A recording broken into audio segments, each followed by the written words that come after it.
Empezó a disparar y mató, incluido él, 6 personas murieron por eso. Que maten a un periodista como José Yatayo, hasta ahora no se sepa nada. Que nuestro expresidente Toledo haya recibido dinero, según el testimonio de Jorge Barata, que lo mismo haya ocurrido con...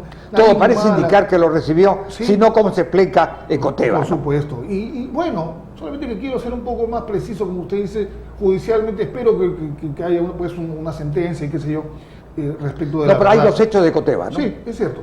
Pero ¿a qué voy? Que los peruanos estamos hartos de vivir así, estamos hartos de vivir de esa manera. Y lo importante es lo que usted dice, lo que tú dices, Martín, que el Congreso, el Estado, el gobierno, las autoridades tienen esa tarea de reconstruir la imagen que tenemos de los peruanos y que nos sea grato vivir en este país que tanto amamos.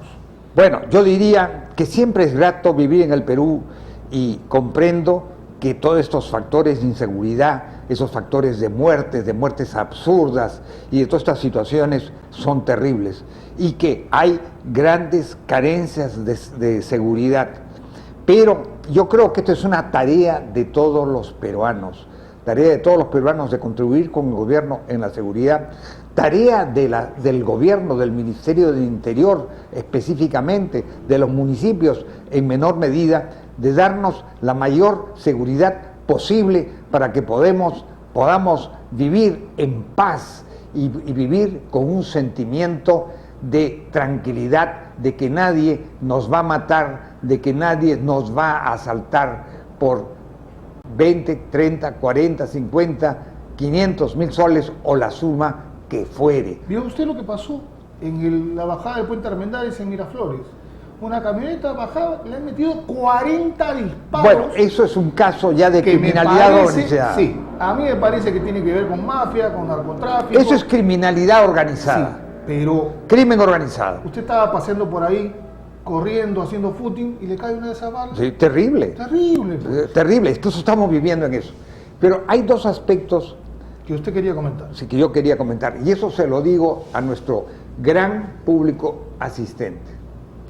La extradición de Alejandro Toledo. ¿Qué pasa con la extradición de Alejandro Toledo? Dice, perdóneme, Julia Príncipe, que demoraría entre 6 meses y 1 año. Yo creo que Julia Príncipe se está quedando muy corta. Puede demorar más. A mí, yo he tramitado extradiciones en la Argentina. ¿Ya? ¿Usted ha sido embajador? Sí, y me tocó tramitar y apoyar. Creo que la de Lucía. Sí. Claro. Demoró 3 años y medio. 3 años y medio. Juez, el equivalente del juez penal, salto a la Suprema, incidentes de todo tipo. Es una escalera que tiene como 60 peldaños. Primero se tiene que ubicar al juez, que tiene que ser el juez donde domicilia Toledo. ¿Dónde domicilia Toledo? No se sabe. Dicen que en San Francisco. Sí, en California, claro. Pero California es un estado muy grande. Es un estado muy grande, pero dicen que en San Francisco o cerca de San Francisco. Entonces, primero hay que ver, ¿y cuál es el juez? Y segundo, aquí hay una cosa fundamental que yo quiero decirle al pueblo de San Juan de Lurigancho, por su intermedio, al pueblo del Perú. La extradición tiene que ser informada por la Corte Suprema y decidida por el gobierno peruano mediante resolución suprema. Así lo establecen las leyes. El informe de la Corte Suprema así lo establece la Constitución. Se ha dado un decreto legislativo indicando que el Ministerio Público es la autoridad central. A mí me parece que ese decreto, muy reciente, es un absurdo, porque el Ministerio Público obviamente puede pedir la extradición, pero no la puede resolver. ¿Por qué? Quien resuelve es un juez. La tiene que resolver necesariamente un juez, y luego del juez tiene que haber la voluntad del Estado expresada a través del Poder Ejecutivo. Claro. Y eso no sé en qué estado estará. Sería bueno que se indicara en qué estado se encuentra ese proceso interno para una extradición que en este caso es activa. Y otra cosa, los procuradores. Hemos entrado nosotros en un equívoco tremendo. Los procuradores son abogados como yo, abogados en ejercicio, abogados del Estado que defienden al Estado. Intereses del Estado, claro. Así lo indica el poder, la Constitución política, así lo han indicado, me parece, no sé si las anteriores constituciones hablaban específicamente de los procuradores, pero la actual lo dice. El procurador no es un magistrado independiente. El procurador sirve a un cliente. ¿Quién es su cliente? El Estado. ¿Y quién representa al Estado? El gobierno elegido por el periodo de 5 años. El abogado no puede despuntarse de su cliente. Si el abogado no está de acuerdo con su cliente, el abogado, de acuerdo al código de ética, tiene que renunciar. Tiene que renunciar. El sentido común así lo indica. Sin embargo, se quiere decir que pueden hacerlo. Y han denunciado al presidente de ejercicio, hoy día, Kuczynski. El abogado no puede denunciar a Kuczynski o al que fuere por delitos de corrupción, porque el presidente solo puede ser juzgado, y consecuentemente solo puede ser acusado por los delitos específicamente establecidos en el artículo 117 de la Constitución. Lo repito, 117 de la Constitución. ¿Y qué significa eso? Traición a la patria, disolver el Congreso, salvo los casos de disolución autorizada, impedir que se realicen las elecciones, impedir que se reúna el Jurado Nacional de Elecciones. Son hechos esencialmente políticos. Y por esos hechos, durante el ejercicio de la presidencia, no se le puede juzgar. Si no se le puede juzgar, denunciarlo para que se inicie una investigación a través del Ministerio Público es algo inconducente. Esta es una regla de oro, mi querido Álamo. Sí, estoy totalmente de acuerdo, Martín, es verdad. Ahora, déjeme especular un poquito con usted, contigo. Hablemos de tú, de frente.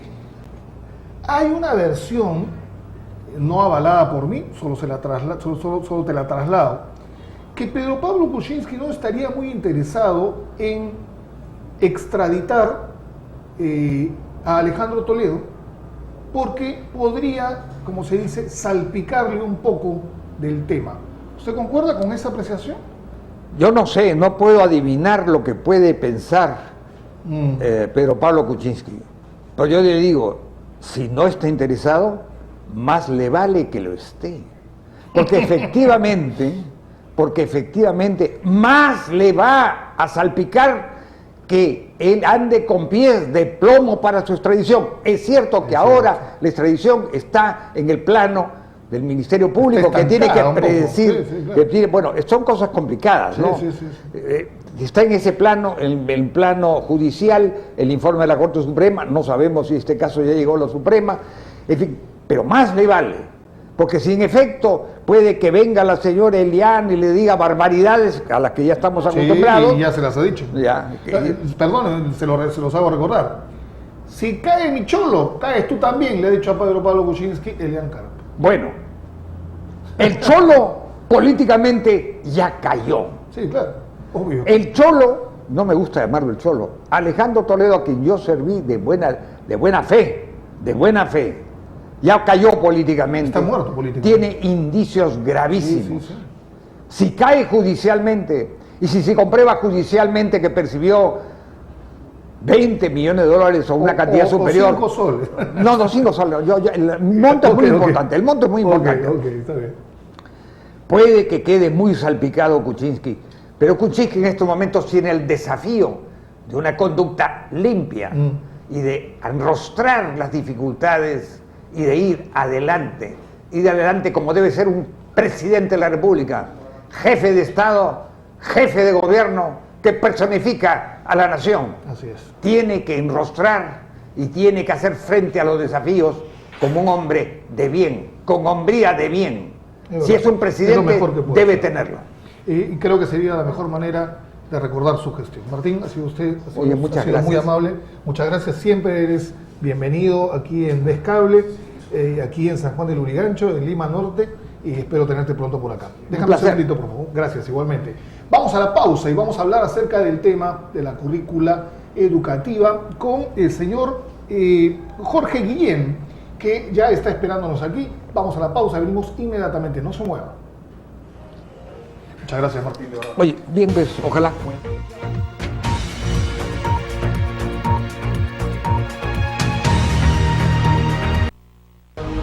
El cable para todos. Amigo abonado, paga tu mensualidad de la manera más simple y económica a través de Banco de Crédito BCP. Lo puedes hacer también en el Interbank, o si no también en el Banco Continental BBVA. Y por supuesto en agentes autorizados. Y si tú quieres para mayor facilidad, a través del Internet. ¿Ves Cable? Piensa en ti. Mesa de debate. Donde quiera que estés, vive la noticia nacional e internacional. Entrevistas, debates, informes. Mesa de debate. Pluralidad y actualidad. Domingo, 11 de la mañana. Lunes, 10 de la noche. Mesa de debate. Hola amigos, soy Álamo Pérez Luna y yo ya formo parte de la familia de Ves Cable. Todos los sábados a las 10 de la noche les presentaré Las 10 en Ves Cable, el mejor recuento de los temas que a usted más le gustan, los casos policiales más recordados, las biografías de los personajes que usted nunca olvidará y hasta las canciones que marcaron su vida. Todos los sábados a las 10 de la noche, Las 10 en Ves Cable, el cable para todos. Mediodía Criollo, con las mejores voces de nuestra música criolla. De lunes a sábado, a partir de la 1 de la tarde. Gracias a Corpetel, el mejor servicio en telecomunicación, por Canal 3 de Ves Cable. Si con la vida lograr se olvidan las alegrías. Todos los sábados de 6 a 8 de la noche, el programa musical Tropicumbia. Cumbia con los mejores éxitos y la participación del público televidente. Todos los sábados de 6 a 8 de la noche y solo por Ves Cable.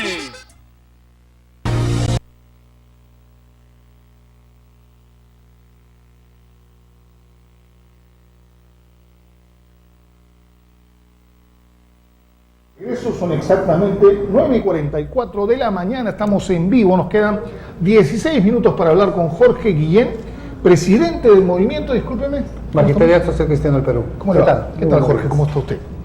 ¿Cómo estás? Nos podemos tutear, creo que Sí, bien. es mejor para la conversación.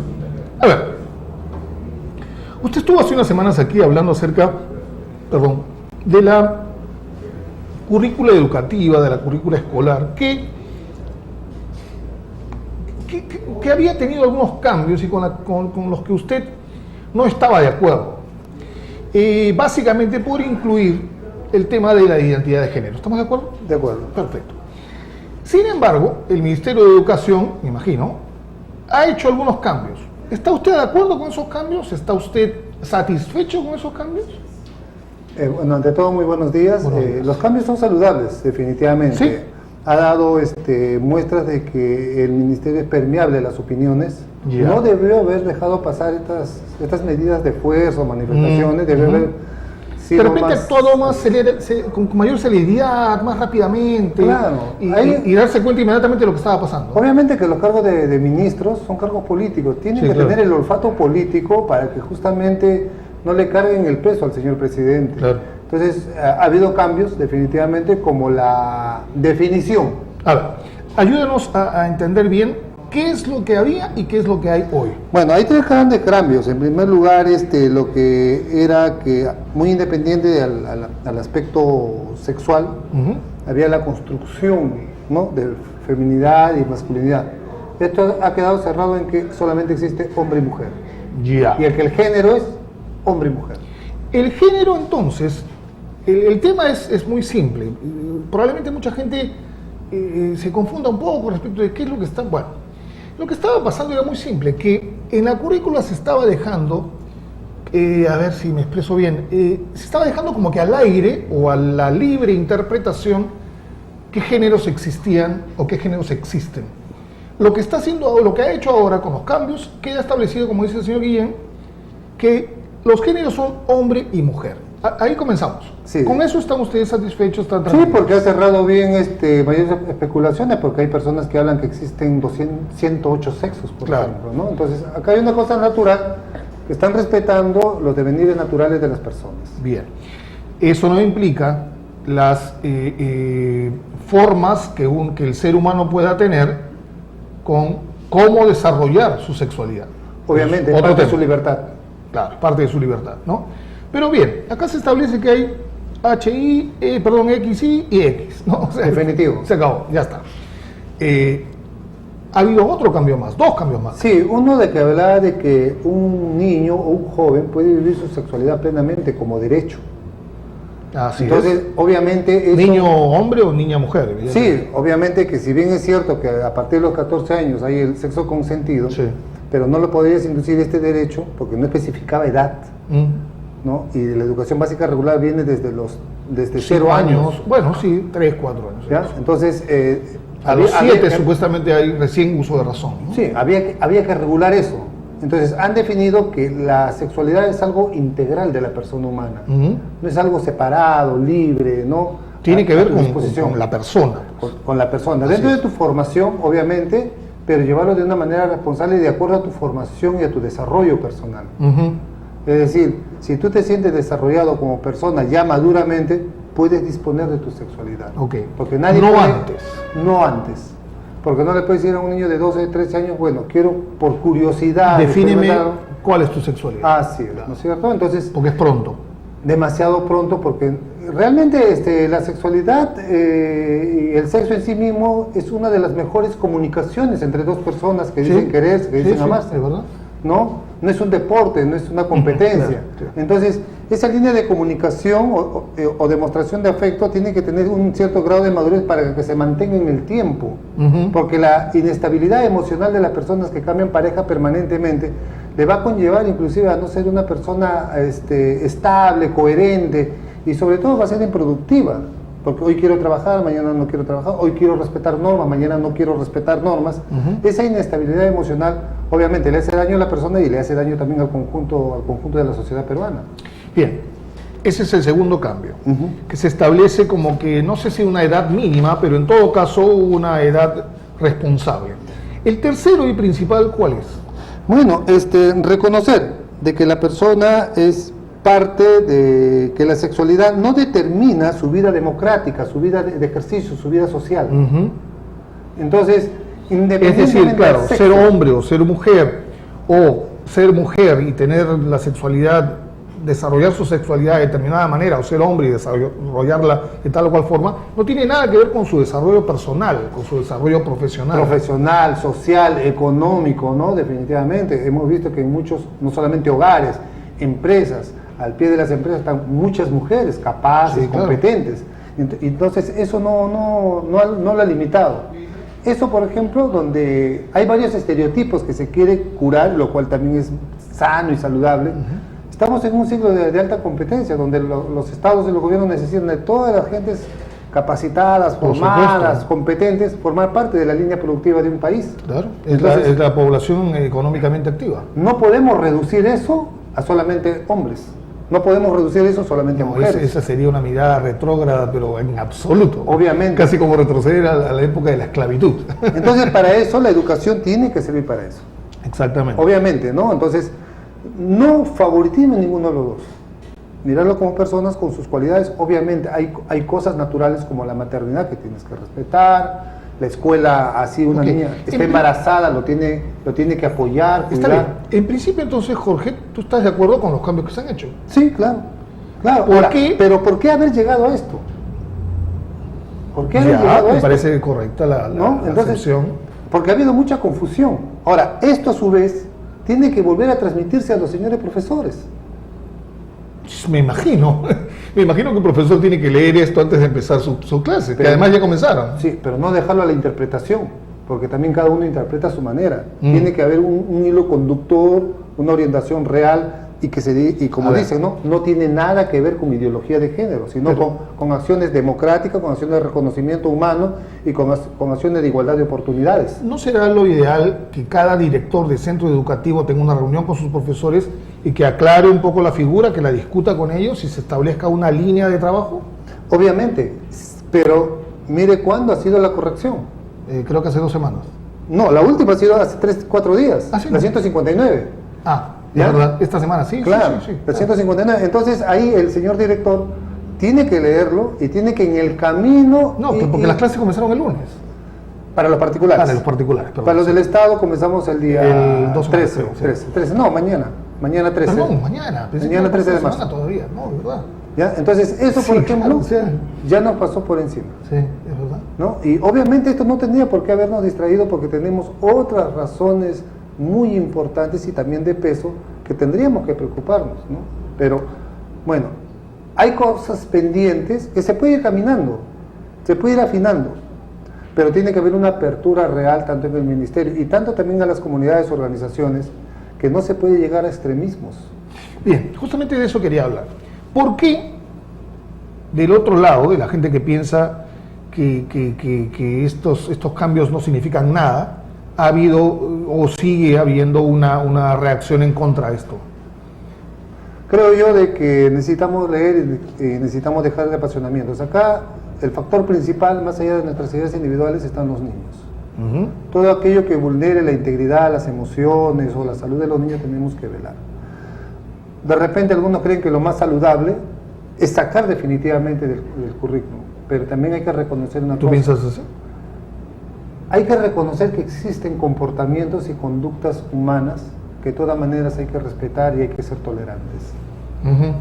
La intolerancia nos lleva a mayor separación entre personas, pero la tolerancia tampoco no significa la vida libre, o sea, la vida es un carnaval. ¿Qué tampoco estaría representando esta alternativa de la vida es un carnaval?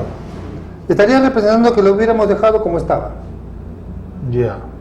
Y sobre todo que debemos cortar algo que probablemente es muy peligroso, de que el Estado se inmiscuya, se entrometa o ingrese en la vida íntima de las personas.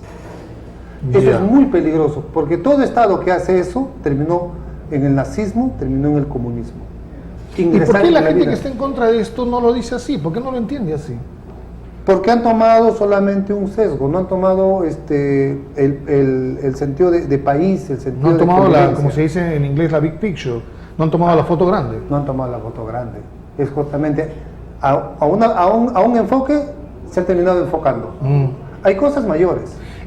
Antes de estos cambios, ¿se hablaba de identidad de género? Estrictamente no, pero acciones que forman parte de la ideología, sí. Identidad, sí. Igualdad de género también hablaba. Y contra eso estaban ustedes. Más que contra eso había una discrepancia total. ¿Por qué? No puedes. ¿En qué consistía exactamente esa discrepancia ahora, ya a la luz de los cambios que ha habido? Bueno, el principio de que la masculinidad y feminidad es una construcción de la persona.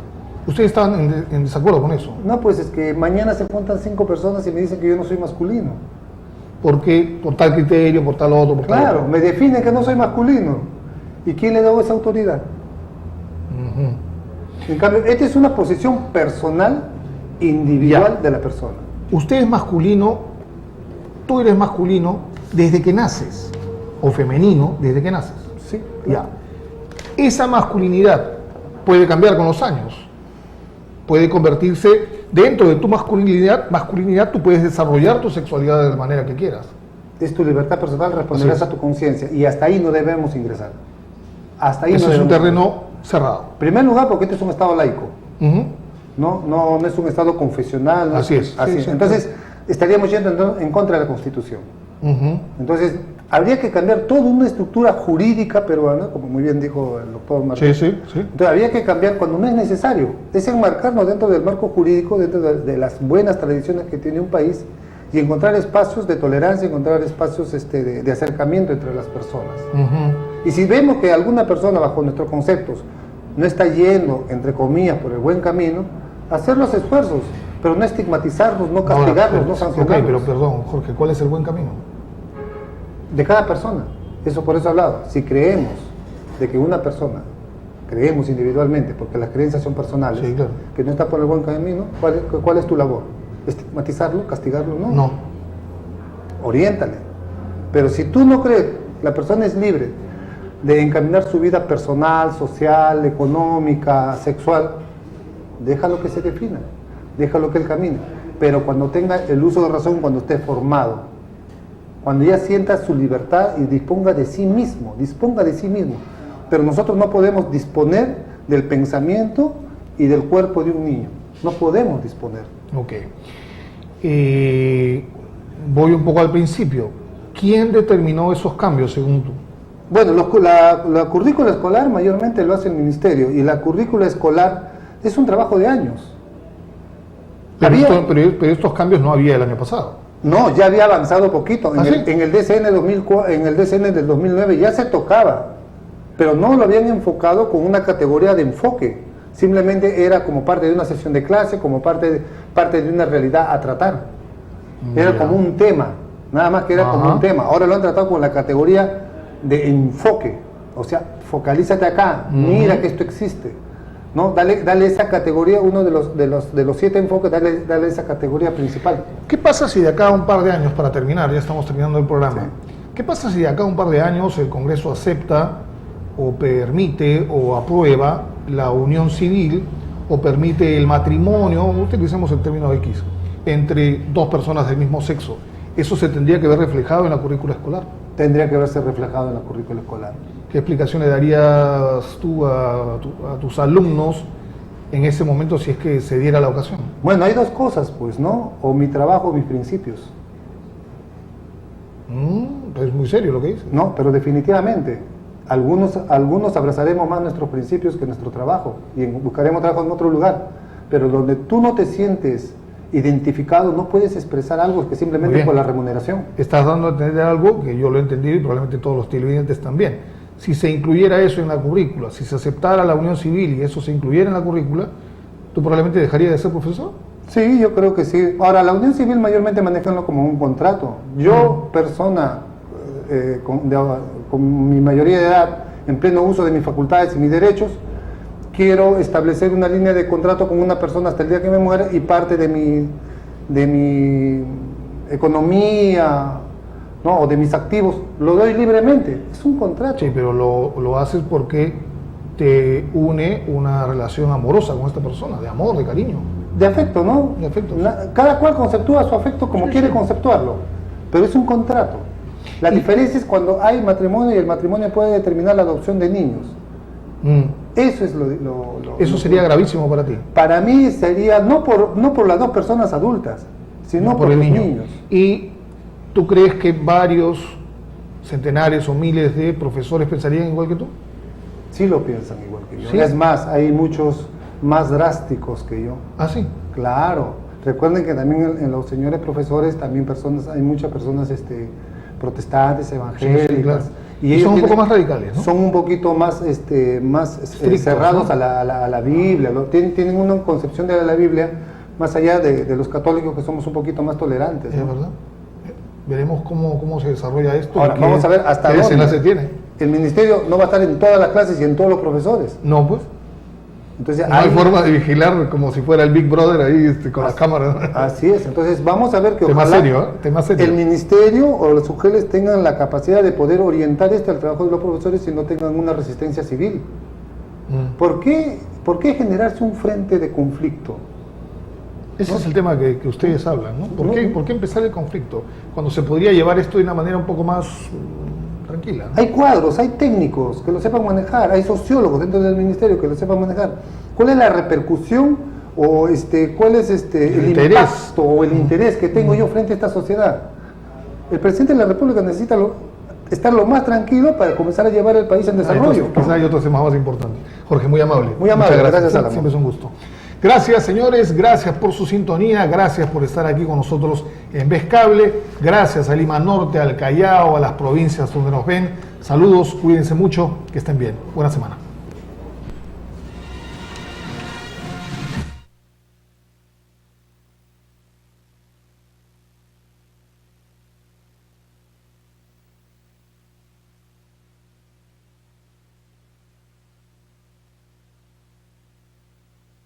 Donde quiera que estés, vive la noticia nacional e internacional. Entrevistas, debates, informes.